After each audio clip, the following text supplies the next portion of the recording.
سمندر پر پاکستانیوں کے لیے بیرون ممالک سے رکوم کی منتقلی کا نظام بونا راست کنیکٹیویٹی کا اجرا کر دیا گیا۔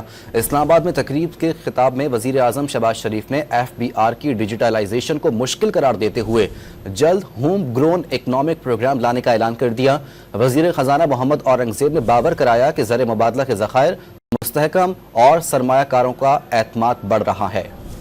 There is no magic wand. It's all about hard work, sacrifice, blood and sweat.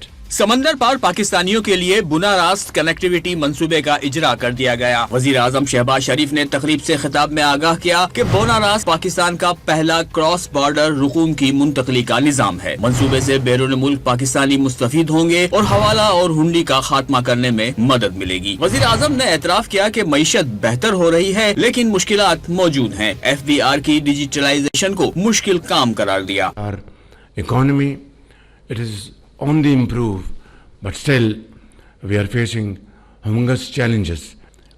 A few challenges which make my job most definitely challenging is Federal Board of Revenue. وزیر اعظم نے بتایا کہ FBR میں اصلاحات کے لیے میلنڈا فاؤنڈیشن اور کرن داس تعاون کر رہے ہیں۔ ماضی کے برعکس اس بار کنسلٹنٹ کی خدمات حاصل کر کے نتائج لائیں گے۔ وزیر اعظم نے معیشت کی بہتری کے لیے ہوم گرون اکنامک پروگرام کے جلد اعلان کا اندیا دے دیا۔ I will announce this program very soon.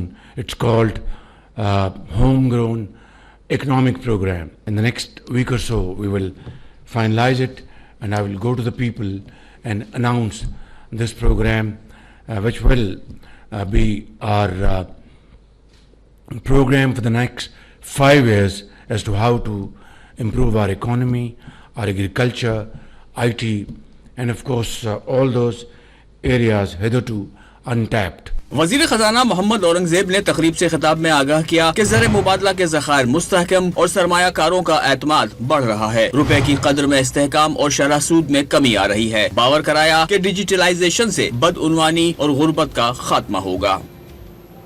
Lahore کی مقامی عدالت نے برطانیہ میں سوشل میڈیا پر فیک نیوز کے ذریعے فسادات پھیلانے کے کیس میں گرفتار ملزم کے جسمانی ریمانڈ میں 4 روز کی توسیع کر دی۔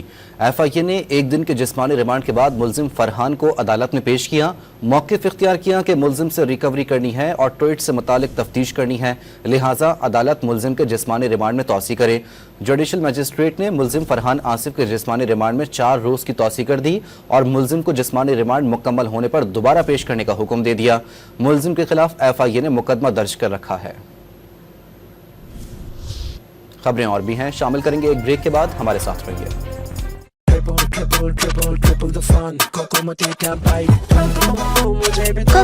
مجھے بھی دو 2 یا 3 گنا۔ When skin is dehydrated, it